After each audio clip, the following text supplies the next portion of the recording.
Teresa, 45. Rebecca, 44. Lisa, 41. Kata, 38. Maggie, 45. Molly, 38. Josie, 60. Katie, 44. Claire, 34. Samantha, 40.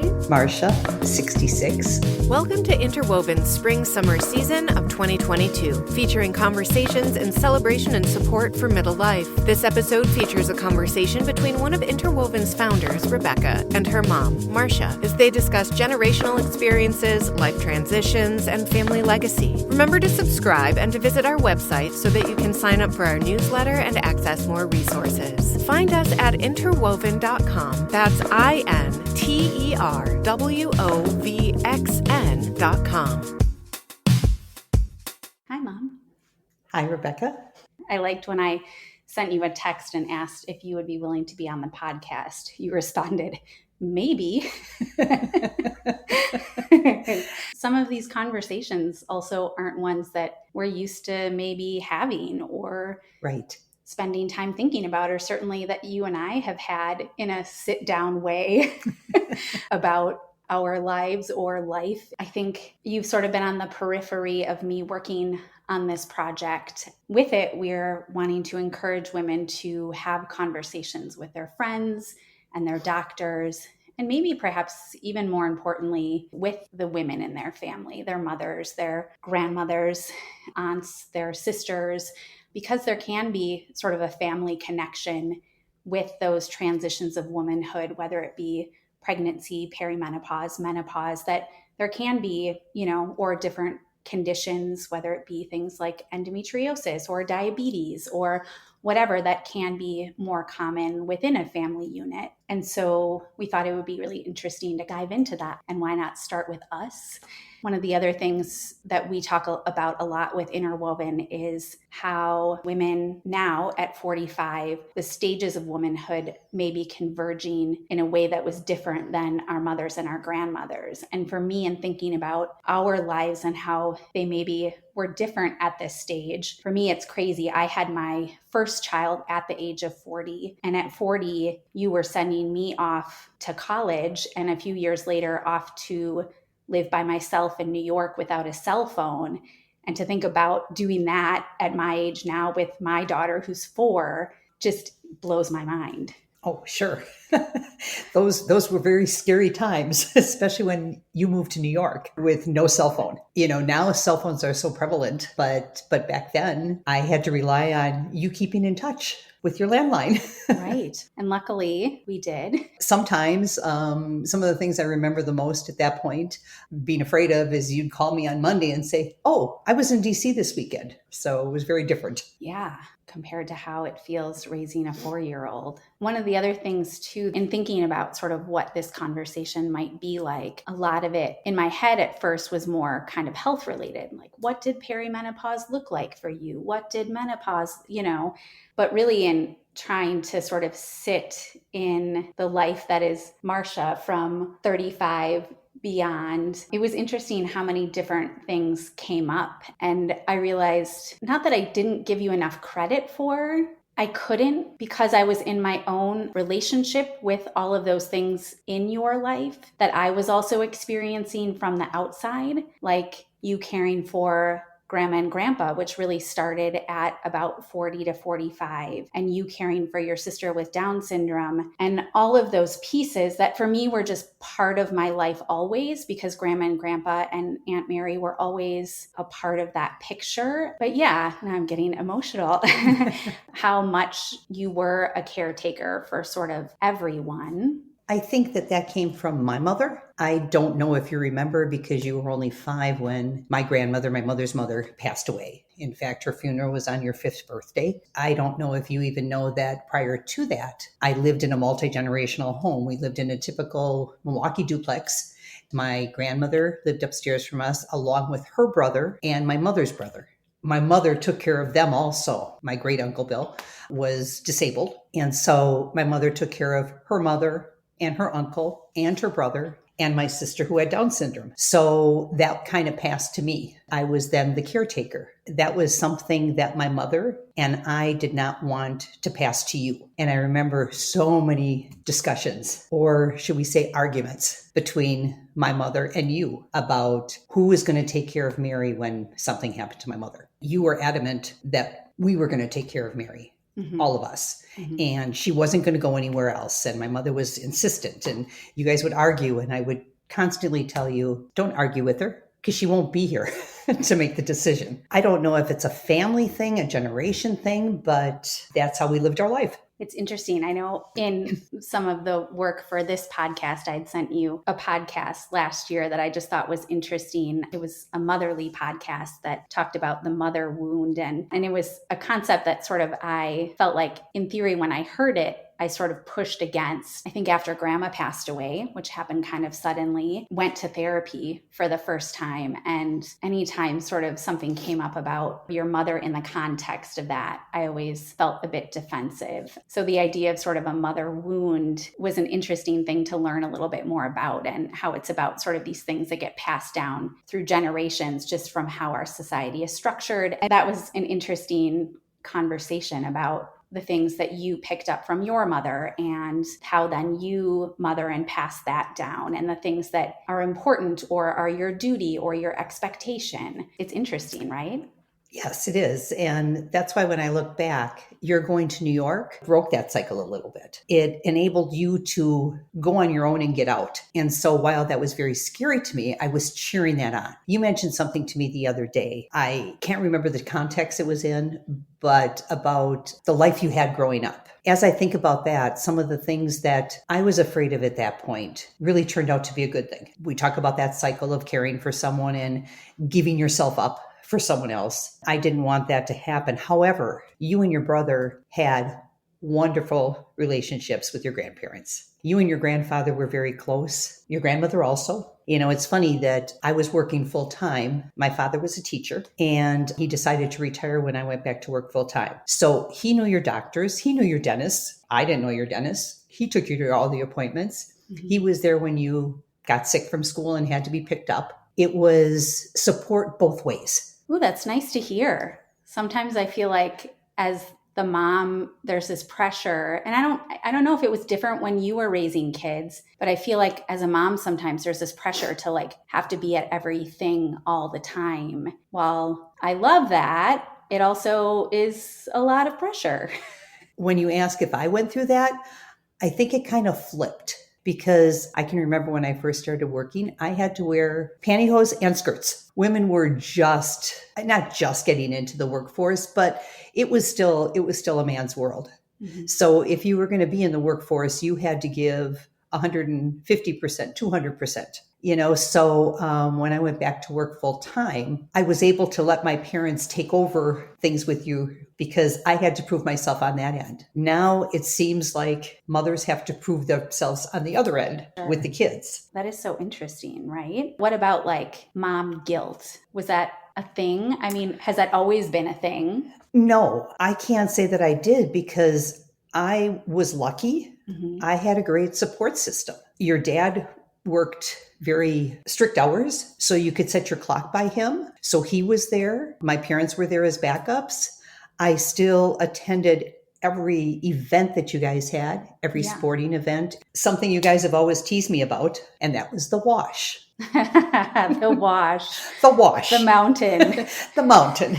You know, some things had to be put on the side. That was one of them. I just remember we had this ranch that had the clothes chute that led to a pile in the basement. And sometimes you couldn't get anything in the clothes chute. A mountain. Yes. Yes. You know, those were things that had to be put on the side. I love that. And when I say mom guilt, I don't mean you should have felt guilty. I mean that, you know, it is hard sometimes to not put that on oneself. So as having a 4-year-old, I am definitely feeling that. Just in listening to you, I feel sort of this exhale of like, you know what, it's okay to put things to the side. You know, your daughter will still love you, and remember that you put in effort and you were there and all of those things. Yeah. I mean, you don't remember if the house was a little bit dirty, or you do remember the laundry, but that's right. The laundry, Yeah. yes. Which is probably why to this day, laundry is still my least favorite thing to do in the house. In fact, we moved our bedroom down to the lower level. So it was by the washer and dryer because of my laundry disdain. phobia. Yeah, exactly. That was passed down, obviously.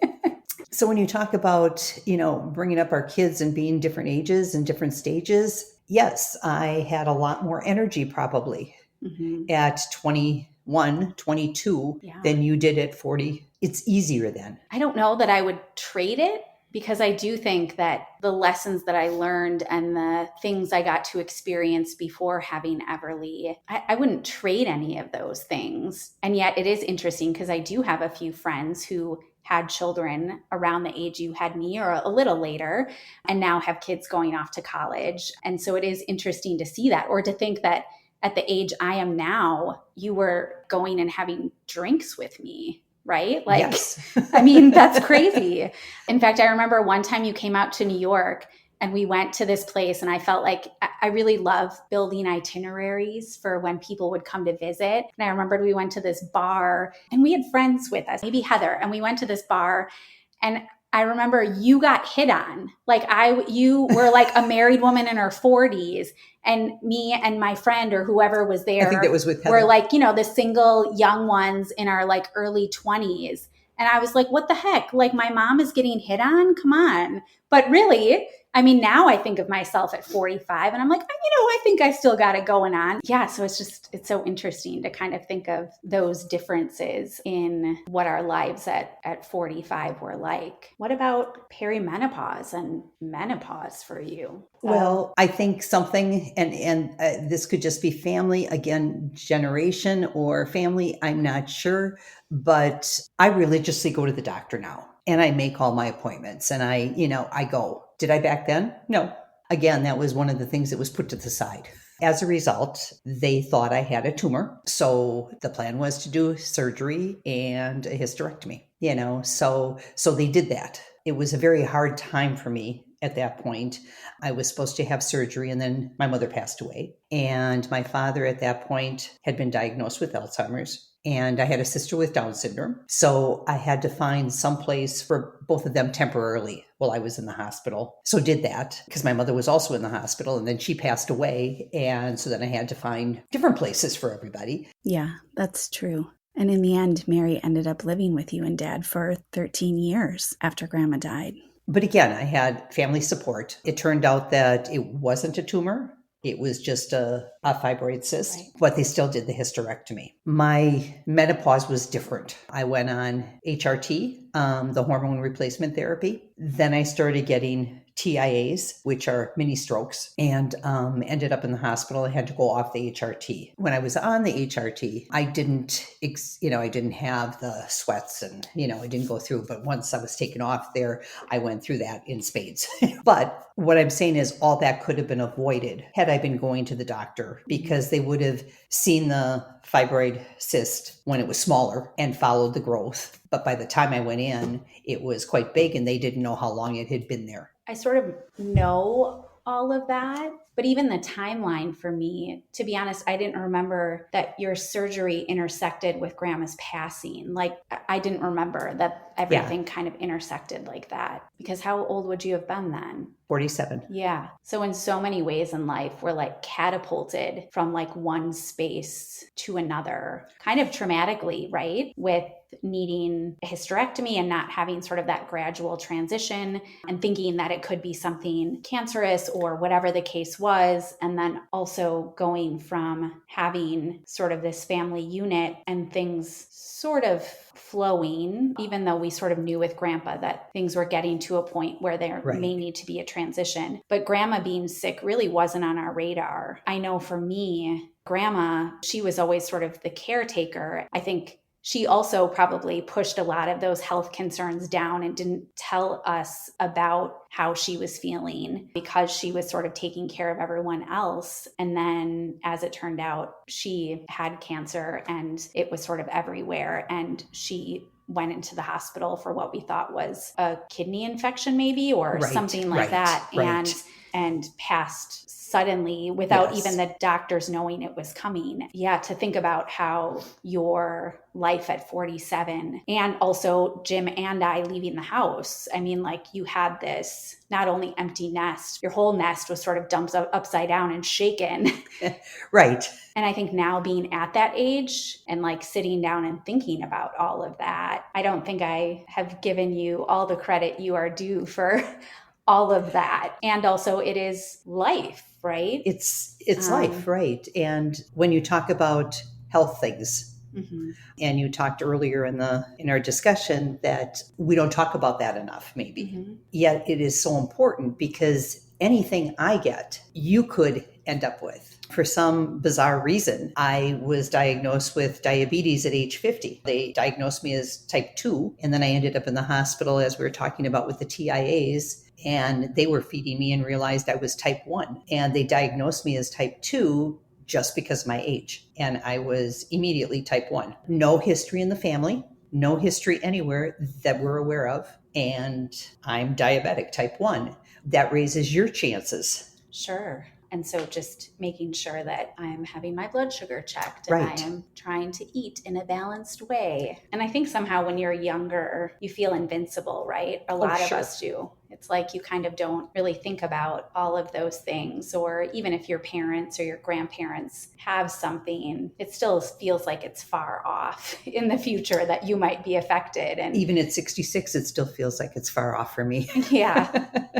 You know, we talked a lot about when your grandmother passed away. One of the things that I think is important is that for mother and daughters, it's important that they talk about what comes next. Because I didn't know when my mother passed what she would have wanted. I went with my gut, but I don't know if I hit on all the points that she would have wanted. I think it's important that mothers share those thoughts with their daughters. And that's something that I haven't shared with you. And I think it's important that I do share with you and your brother just where to find things, the financial side of things, what I want to happen. Do I want a funeral? Do I want a memorial service? What do I want? So that in your grief, you don't have to make those decisions. It's so interesting too, because even in thinking about mothers sharing with their daughters, that is the like final stage of sharing. But with this project and with communication between mothers and daughters in general, part of what we feel like has been lost as we grow up or as we age are these transitions in life. That's for us what's been super interesting, this idea of becoming kind of at every stage. And so whether you're going from sort of a matron or, you know, in your 20s, whatever the case is, whether you have children or not, kind of through those various stages, and then looking at kind of that transition then and into perimenopause and menopause, the more that we can talk about and those ahead of us can share with us their experience of what is to come, the more I think we can be better prepared and support one another even after you're gone. It's important that, you know, I'm saying mother and daughter because you and I are having the conversation now, but every woman should have their final wishes Absolutely done the way they want to. So, you know, they need to talk to their family or they need to talk to their friends, whatever that may look like. I know for you too, we've been talking a lot more about that in the last year because we did lose Aunt Mary this Right. year. And so we've had to sort of make those arrangements and do those things for her, which then have led to discussions about, okay, well, what about beyond that? What does that look like? And what do you and Dad want? I think it's easy to just kind of push it off and think it's far away, It's right? far away, right? I also think sort of the emotional transition. No one wants to think about it, right? Right. But we all know that it's coming for all of us at some point. I think for me, at least, being a daughter, it helps me to know, first of all, just logistically that there is a plan in place. And then also, like you said, just mentally and emotionally knowing that it is what you would have wanted. Because the worst time to make those decisions are when you're under the gun, when it's actually happened. We hope with these conversations across the board that we can support each other through all of these experiences. And help navigate through them. Yeah, it does all matter and the conversations matter and all of those things, right? I know with cycles and periods, when we've sort of talked about it, we come, I think, from a line of women who have some irregular cycles a little bit. Right. I remember you telling me you had a conversation with grandma when you guys were trying to have a baby about that. And certainly my journey was a lot different and longer than that. And also I was, in my mid to late 30s versus 21 or whatever it was for you guys. Those things matter and can influence and affect the way you look at your own cycle. Is there anything about life over 35, 40 that has surprised you in a good way? Like, are there ways in which you feel like you didn't appreciate yourself when you were younger that you have realized are your strengths or superpowers? That's a hard one. I don't think I always give myself enough credit for things. I think my superpower is the ability to listen to other people and help them through something or make them feel better about themselves. I've been told I'm very empathetic, which really surprises me because to me, I'm more sarcastic, and I guess they can go hand in hand, but... Well, I think that caretaker role in your life engenders empathy, right? And maybe you just don't know any other way of being. That could be. Could be. I know people I've worked with know that I'll listen to them and I'll tell them the truth, but we'll work through things together. And I think that's where the empathy comes in too. Do you feel like, though, that's something you've harnessed more in your later years? Like, is that something you feel like you do more now than you did when you were younger? I think so. I think as you get older too, you're more aware of yourselves and you understand yourself better. You've hopefully learned from your mistakes. I think it's interesting too, that caretaker piece, even with my own work, but something that we talk a lot about in the office is how to channel that empathy and not also take on other people's grief or emotion or things like that, right? And so if one is empathetic or a caregiver, whether that be in a family role as a mother or a sister, or in a profession as a nurse or a therapist, or, the plethora of different positions in which someone might be a caretaker, that, it's a lifelong process of figuring out how to give of yourself without giving up yourself. And now in motherhood, in ways where I feel like I've made strides with work and my ability to put that boundary between myself and patients, let's say. Motherhood and a child are a whole different sort of can of worms. Figuring out how that then translates when it is family. Oh, I know. So one of the things that I think about with you a lot, you had mentioned how you kind of decided to go back to work full time. I know for you, when I think of my mom, Marcia, her identity, a big part from my outside perspective has always been you and your work and your dedication to your job. And also you are a Leo and a very social person. And so I think also those relationships and dynamics and that social culture and place for you, I think always to me as, sort of being in the periphery of all of that, felt like it was a really important piece for you. Once again, one of the bigger transitions of your life happened in a way it wasn't supposed to, or in a pretty jarring way, right? Because essentially you were retiring and then COVID hit. You didn't get to have a retirement party. I wondered if you could share a little bit sort of how work and the people at work shaped part of your identity and who you are, and that letting go of in a time where being a social person and wanting not necessarily have a big send off, but to like be with those people. Sure. It didn't happen the way I had thought it would. It ended up happening a few months earlier. And, COVID was a reality for everybody. We changed from being in contact with people or being face to face with people to doing everything over Zoom. Even at work, prior to my retiring, people always kind of tease me. I worked with probably the majority of the people were 15, 20 years younger than me or younger. Everybody now is a lot about chats. And I was a drive-by. They knew if they chatted me and I had to answer, I would just drive by by and talk to them. And because I was social, I wanted that interaction. Again, I think we talk about my sarcasm. So maybe what I put on paper might be taken wrong. And I wanted people to see my facial expressions also when I did it. So I did drive-bys. For me, that was very difficult with COVID and not having that social and not having the people. But I kept in touch with a lot of people, and I still keep in touch with a lot of people that I work with. But I actually don't miss the day-to-day, and everybody thought I would. But I'm taking on other projects. What have you been enjoying most about retirement? I think the ability to travel when I want, now that we can get back to traveling, and the ability to watch my grandchildren when they're needed.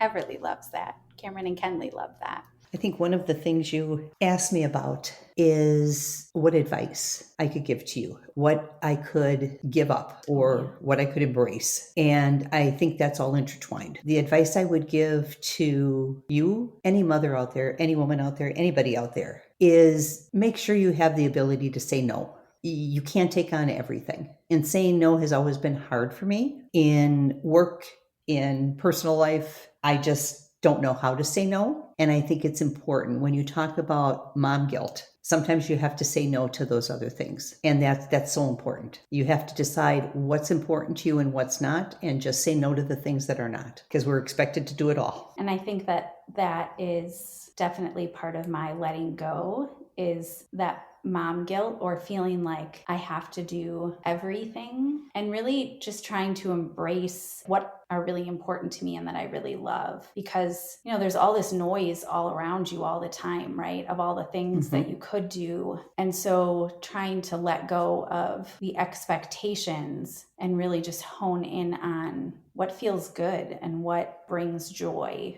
Just going kind of into this next chapter with our relationship with family in general, just shedding some of those expectations. We all grow up with things, and there might be disagreements on little things or whatever the case is, but just trying to let that go and come into sort of every encounter kind of with a new start and a fresh set of eyes to just like be present and enjoy the space and the experience and the time with each other. I think that has always been hard for me. And again, I mentioned this earlier as being part of my life work is separating myself from my work, my personal life from my work life. And when dealing with people and their health issues or their fertility procedures, I know there have been probably a million times where we've gotten together for family stuff and an email will come in or something like that, which, sometimes it's like maybe we'd all be better off if we just went back to landlines and had no cell phones, right? And it's funny. We wonder why kids from such a little age on want those phones. They see us do it all the time. So they want to emulate what we're doing. Where then, all of a sudden my brain is sort of taken up with this other space of trying to navigate someone else's journey and experience versus just sort of being present with my family. And so I think just going forward and trying to be in that moment and be in the present is something that I am always working on. And having more conversations like this, right? Yeah. Thank you for chatting, Mom. This has been great. Love you. Love you too. Thank you for your presence here today. We invite you to keep coming back and to weave your story into legacy. Subscribe now and visit INTERWOVN.com to sign up for our newsletter and to access more resources. This show's copyright is June of 2022. We want to thank our sponsors and affiliates as well as our producers, Teresa Kopak, Rebecca Jankowski, and Jen Gilmore of Soundfort Studios. All original music was created and performed by Gina Barrington.